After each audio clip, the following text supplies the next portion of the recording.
बिस्मिल्लाहिर्रहमानिर्रहीम। अस्सलाम वालेकुम स्टूडेंट्स, कैसे हैं आप सब? ठीक है, उम्मीद करता हूँ ठीक होंगे। तो 9th क्लास आज हमने चैप्टर 4 का टॉपिक पढ़ना है बच्चों, कपल, ठीक है, और इक्विलिब्रियम। तो बेटे अगर आपने कोई क्वेश्चन पूछना हो या कोई और टॉपिक समझना हो आप कमेंट सेक्शन में मुझे बता सकते हैं। अगर आपने इससे प्रीवियस कोई टॉपिक समझना है, लाइक चैप्टर 4 का कोई टॉपिक है, 3 का, 2 का, 1 का, न्यूमेरिकल्स हैं, तो आप मेरी 9th class physics topic wise में उसको स्टडी कर सकते हैं। डिस्क्रिप्शन में आपको उसका लिंक मिल जाएगा। ओके बच्चों, हाँ जी। और अभी तक आपने चैनल को सब्सक्राइब नहीं किया तो जल्दी से सब्सक्राइब कर दें और बेल आइकन को भी प्रेस कर दें ताकि आने वाली लेटेस्ट लेक्चर आपको स्टार्ट करते हैं पहुंच सके। तो 9th क्लास सबसे पहले हमारे पास है जी चैप्टर नंबर 4 है हमारा, ठीक है, जो turning effect of force is called torque, ये उसका नाम है। तो टॉपिक है हमारा बच्चों कपल। टॉपिक का नाम है जी कपल। तो बच्चों अब आपको पहले इसकी पढ़ाई जाएगी डेफिनेशन, क्योंकि बोर्ड में आपको क्वेश्चन है, आप पहले इसकी डेफिनेशन करेंगे ऑब्वियसली। इसकी बच्चों एक डेफिनेशन है, वो डेफिनेशन कुछ इस तरह कहता है कि two unlike parallel forces, two unlike parallel forces.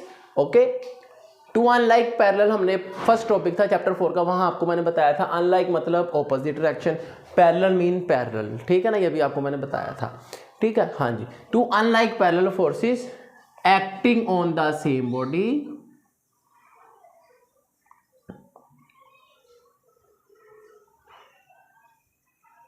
Two unlike parallel forces acting on the same body not along the same line.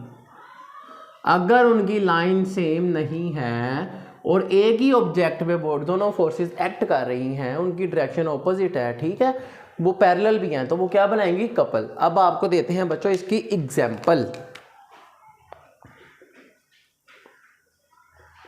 जी। तो एग्जांपल आ जाती है बच्चों हमारे पास, अगर आपको याद हो कार का स्टीयरिंग, ठीक है, राउंड होता है, आपको पता है, इस पे दो फोर्सेस एक्ट कर रही हैं। अगर आप टर्न लेते हैं, दोनों हाथों से ग्रिप करते हैं ना स्टीयरिंग को, एक अपवर्ड फोर्स लगी, एक डाउनवर्ड लगी, ठीक है। अब दोनों एक ही ऑब्जेक्ट पे लगी, इंटरेक्शन भी ऑपोजिट है और लाइन भी डिफरेंट है, तो ये मिलके क्या बनाएंगे बच्चों? कपल, ठीक हो गया। तो इस तरह स्टीयरिंग होता है कार का, ठीक है ना, whatever design it is, no problem at all, याद रखिएगा, ठीक है बच्चों। हाँ, तो इस तरह कार का स्टीयरिंग होता है। तो क्लास आपको ये एग्जाम्पल विद डेफिनेशन आनी चाहिए, ठीक हो गया। चलें नेक्स्ट बात करते हैं बच्चों, नेक्स्ट टॉपिक है हमारा इक्विलिब्रियम। इक्विलिब्रियम क्या होता है बच्चों? सुने,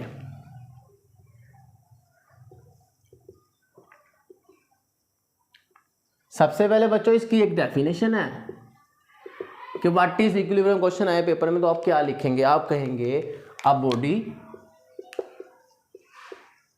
is said to be in equilibrium। एक बॉडी इक्विलिब्रियम में कब कहलाएगी? If no net force is act on it. अगर उस पर कोई नेट फोर्स एक्ट नहीं कर रही तो बॉडी किसमें है? इक्विलिब्रियम में, ठीक है बच्चों। हाँ, अब इसका क्या मतलब है? इसकी एग्जांपल आप इस तरह ले लें कि अगर ये दोनों फोर्सेस इक्वल हैं, जैसे हमने इसमें बताया कि दोनों फोर्सेस इक्वल हैं, ठीक है, लेकिन डायरेक्शन भी ऑपोजिट है, तो इनका सम क्या होगा बच्चों बताएं? नेट फोर्स क्या होगी इनकी? ज़ीरो होगी, क्योंकि डायरेक्शन ऑपोजिट और है भी इक्वल, तो एक दूसरे को ये कैंसिल कर देंगे। ये बॉडी क्या कहलाएगी? इक्विलिब्रियम में। तो ये हमें बताएगी या तो ऑब्जेक्ट आपका रेस्ट में होगा या मूव करेगा यूनिफॉर्म मोशन से, यूनिफॉर्म मोशन। अब ये यूनिफॉर्म मोशन तो मैंने बता दिया क्योंकि ये रोटेट करेगा ना।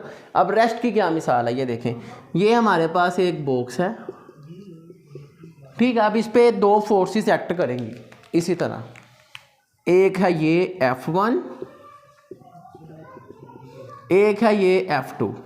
अब दोनों इक्वल हैं लेकिन डायरेक्शन ऑपोजिट है, नेट फोर्स ज़ीरो है, लेकिन ये बॉक्स मूव नहीं करेगा। लेकिन अगर मैं इनकी लाइन ऑफ एक्शन चेंज कर दूं, जैसे यहाँ की हुई है, ये देखें, कि ये बॉक्स एक फोर्स आ रही है यहाँ पे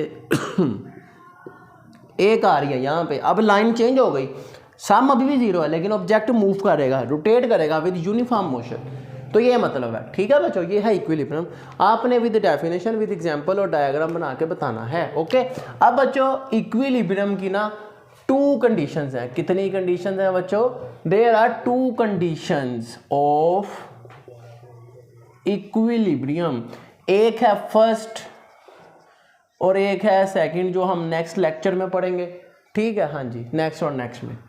और आ जाती हैं बच्चों हमारे पास 3 स्टेट्स, जो हम उससे फर्दर पढ़ेंगे और हमारा चैप्टर खत्म। 3 स्टेट्स हैं, एक है बच्चों स्टेबल, एक है बच्चों अनस्टेबल और एक है बच्चों न्यूट्रल। ठीक हो गया, हाँ जी। तो ये था हमारा आज का टॉपिक, जिसमें हमने कपल पढ़ा, इक्विलिब्रियम को पढ़ा। ठीक है, उसकी स्टेट्स और कंडीशन के अभी आपको जस्ट नेम बताए हैं, क्योंकि एमसीक्यूज में आ जाता है कितनी स्टेट्स हैं, कितनी कंडीशन है। तो बच्चे इनको आपने अच्छे से करना है। जैसे अब 2023 में ना स्टेट्स नहीं आई थी और उससे पहले कंडीशन आती रही, कभी स्टेट लॉन्ग भी आई नहीं, तो बच्चे स्टेट की जगह कंडीशन लिखाए थे। ठीक है, हाँ जी। तो आप लोगों ने ऐसे नहीं करना, आपने ध्यान से पेपर करना है। ठीक है ना, हाँ जी। तो ये था हमारा आज का लेक्चर। अगर आपको कोई क्वेश्चन हो आप कमेंट सेक्शन में पूछ सकते हैं। ठीक है, अगर आपने कोई और टॉपिक समझना है तो वो भी आप कमेंट सेक्शन में बता सकते हैं। ठीक है बच्चों, हाँ जी। और 9th class physics topic wise मेरी प्लेलिस्ट है यूट्यूब चैनल पे। अगर आपने इससे प्रीवियस कोई टॉपिक समझना है तो आप वहाँ से उसको स्टडी कर सकते हैं। ओके बच्चों, आपको डिस्क्रिप्शन में उसका लिंक भी मिल जाएगा। ओके, हाँ जी। अगर अभी तक आपने चैनल को सब्सक्राइब नहीं किया तो जल्दी से सब्सक्राइब कर दें। ठीक है, और बेल आइकन को भी प्रेस कर दें। ठीक है, हाँ जी। चले मिलते हैं आपसे नेक्स्ट वीडियो में। सी यू देन, अल्लाह हाफिज़।